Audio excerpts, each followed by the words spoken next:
처음에는 관계의 유지가 원만한 사회생활을 위한 투자의 개념이었다면 나이를 먹어가면서 차츰 관계에서 얻어지는 이익을 계산하고 욕심을 얻는다.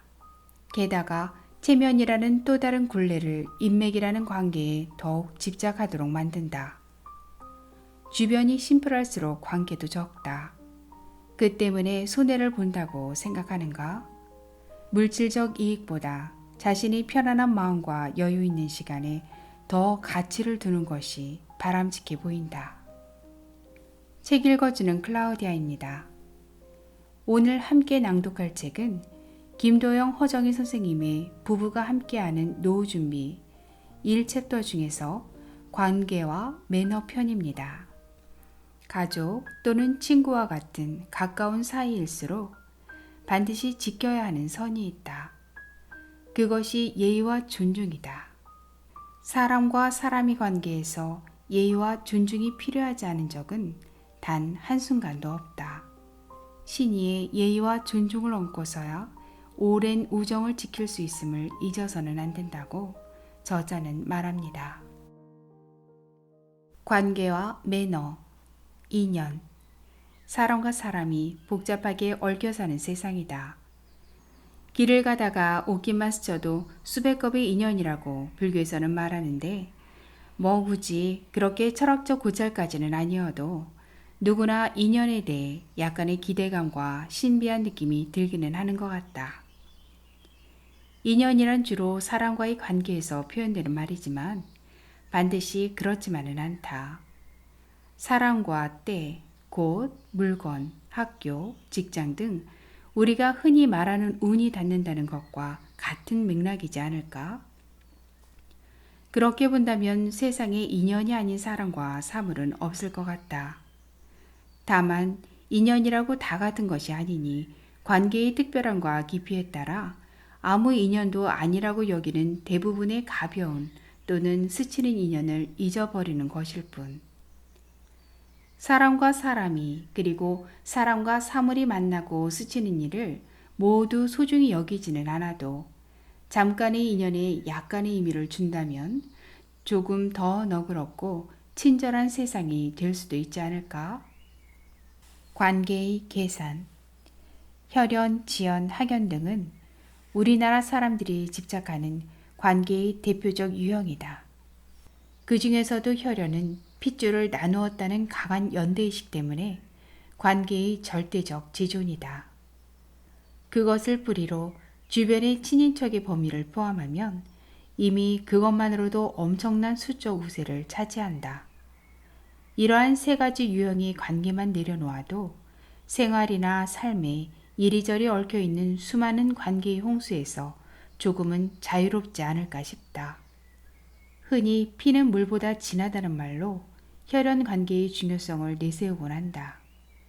혈연은 현대사회에서 이미 그 절대적 가치가 퇴색하고 있지만 주로 중장년 또는 노년 세대에게는 아직도 무시하거나 포기할 수 없는 관계로서의 중요한 가치를 가진다. 사람은 사회적 동물이다.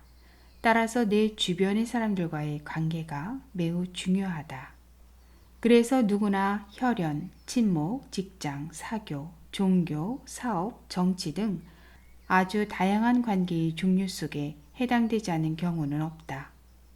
혈연과 가족을 중시하는 개념이 나쁘다는 것은 아니다. 다만 그것이 가족 또는 세대 간 갈등의 원인이 된다면 곤란하지 않을까? 나를 알고 내가 아는 사람들과의 유연한 관계 유지에는 생각보다 적지 않은 시간과 돈을 들여야 한다. 그럼에도 불구하고 관계 유지에 집착하는 것은 이해득실 때문이 아닐는지. 처음에는 관계 유지가 원만한 사회생활을 위한 투자의 개념이었다면 나이를 먹어가면서 차츰 관계에서 얻어지는 이익을 계산하고 욕심을 얻는다.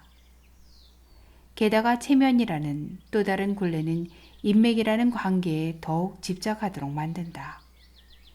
주변이 심플할수록 관계도 적다. 그 때문에 손해를 본다고 생각하는가? 물질적 이익보다 자신의 편안한 마음과 여유 있는 시간에 더 가치를 두는 것이 바람직해 보인다. 비우기. 말로 하는 약속이나 서류상 근거를 남기는 계약, 사회와 국가의 법률과 규범, 자신과의 약속, 가족과의 약속, 약속의 틀을 벗어난 일상은 거의 불가능하지 않을까? 강제성이 없는 대부분의 약속은 지켜지지 않거나 처음부터 지킬 마음도 또한 지켜질 것이란 기대도 하지 않은 서로에게 의례적인 말질이었을 뿐이다. 그만큼 사람의 수많은 관계도 공허하다는 뜻이다. 주위에 넘쳐나는 사람들과 그리 중요하지 않은 관계와 허언은 물질에 대한 집착과 소유보다도 더 먼저 정리하고 덜어내야 할 대상이 아닐는지. 친구가 적고 많음이 한 사람의 인격과 인생의 성공 여부를 대표적으로 대변하는 잣대가 되지는 않는다. 무엇이든 적당한 것이 좋으며 오히려 말과 식탐과 물욕은 적을수록 좋다. 친구도 결코 다다익선이 최선이 아니라는 사실을 기억한다면 쓸데없는 얽힘으로 피곤한 일도 꽤나 줄일 수 있다는 것이 나의 짧은 생각이다. 표정. 사람이나 동물, 심지어 꽃과 식물에도 표정이 있다. 사람은 희노애락이 모든 순간은 물론 잠을 잘 때조차도 표정이 없을 때는 거의 없다 싶을 정도로 다양하고 풍부한 표정으로 자신의 감정과 컨디션을 드러낸다. 그것은 말이나 행동 대신 상대방에게 간접적으로 내 의사를 표현하는 수단이 되기도 하고 간단한 신호가 될 수도 있다. 그런데 흔히 말하는 표정이란 게 얼굴에만 있는 줄 알고 있다. 사람이 표정이란 게 거의 대부분 얼굴에 나타나기는 하지만 행동에도 표정이 있고 손이나 발과 같은 신체 부위는 물론 목소리에도 표정이 있다. 행동은 대하는 상대에 따라 혹은 나의 감정과 기분에 따라 싫고 좋음을 표현한다. 온순 또는 단정한 행동으로 순응을 나타내고 그 반대의 경우 공격적이나 거친 모습으로 거부나 거절의 의사를 드러내기도 하지 않던가? 말투나 목소리에 나타나는 표정은 말하는 사람의 품격을 드러내기도 한다. 악수나 포옹도 직업과 지위 교육이 정도 등에 따라 다르다. 걸음걸이는 신체에 숨겨진 질병도 예측할 수 있는 그 사람의 행동적 표정이기도 하다. 사람들은 매일 거울을 보면서 얼굴의 표정을 살필 수는 있지만 행동과 몸가짐의 표정은 잘 모르는 경우가 많다. 사람에게 얼굴 표정보다 더 중요한 것이 언행의 표정, 즉 매너이다. 나이를 먹으니 내 자신을 살피고 돌아보는 마음의 거울도 필요하다. 언행의 표정을 살피며 자신의 품격을 챙기는 것은 삶의 아주 중요한 센스이다. 오늘도 평안하고 행복한 날 되세요. 구독과 좋아요 그리고 알람과 공유는 행복입니다.